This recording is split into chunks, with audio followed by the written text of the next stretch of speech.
Now, a double murder case in Limpopo has been postponed as well. 5 suspects appeared for the killing of 2 businesswomen. They were shot dead while viewing a business property in Polokwane.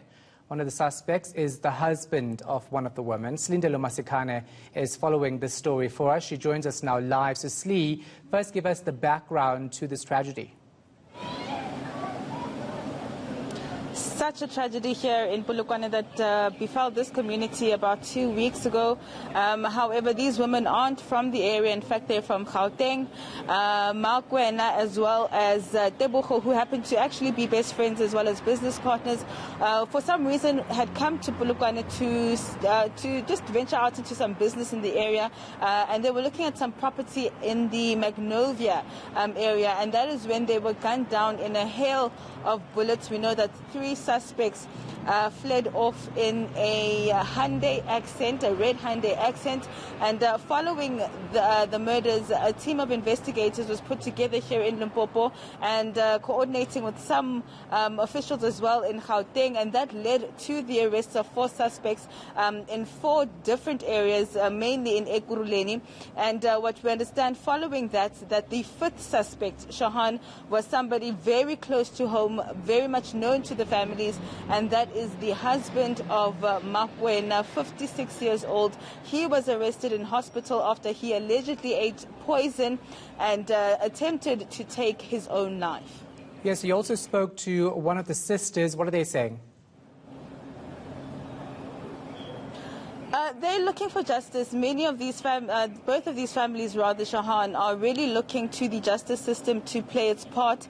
They've thanked the police for the efforts that have been made to actually make these arrests, but they are saying that, you know, they believe that Makwena's husband, Thabo Lichabane, is the mastermind behind these murders, saying that he is the one who orchestrated them. We understand from speaking to some of the family members that Makwena as well as Thabo were actually going through a divorce. It doesn't seem as though things were very rosy between the 2 of them, and it seems as though the families are now laying the blame solely at his feet. Let's just take a listen to Makwena's sister, Peggy. We trusted Thabo, commonly known as Wuti, meaning Big Brother, to take care of the whole family. So we are very disappointed to learn that he's the accused. And he's mainly the mastermind. He orchestrated the whole murder of my sister Makwena and her friend Ted. So we are deeply hurt, and we experience a deep sense of loss because Thabo was one of us. Yes, we attended weddings together. We lived in the same family, and then also after learning that his plan worked, he continued to live with us in the same house. He consoled us. So he's an evil man, according to us. He's found guilty. We feel he's an evil man, and he doesn't belong to the street. And we are scared of him. So we pray and hope that Thabo is sentenced to life for killing the 2 women. Yes. And naturally, the family is devastated. Very devastated. You know, the scenes from inside the courtroom were quite heartbreaking, Shahan. We had one of Makwena's children. In fact, Makwena and her husband had 5 children together. We also understand that Tebogo had children of her own as well. And Makwena's oldest son had come to court this morning with the rest of the family. And, you know, once the suspects came into the courtroom and they were in the dock, you could just see the pain in his face. He could not hold back his tears.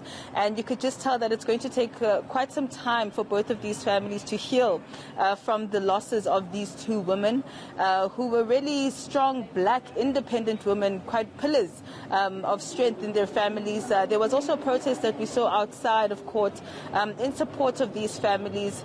You know, in Limpopo, there's supposed to be celebrations because we've just crowned the new Miss South Africa who hails from this province. But the scenes outside of court, you know, just a reminder that the scourge of gender-based violence in this country continues to go unabated. Let's just take a listen to Tebogo's brother. The family is naturally hurt by what has just happened. We are still struggling to come to terms with what has happened. and hence most of the family members couldn't even come up to here to Polokwane, and they have stayed behind. But we are grateful for the support we continue to receive from friends, families, and the general public. Is being overwhelming. And we obviously need answers as to what happened, and we hope and trust in the justice system that we will be able to get the answers that we need to bring some form of closure to the family.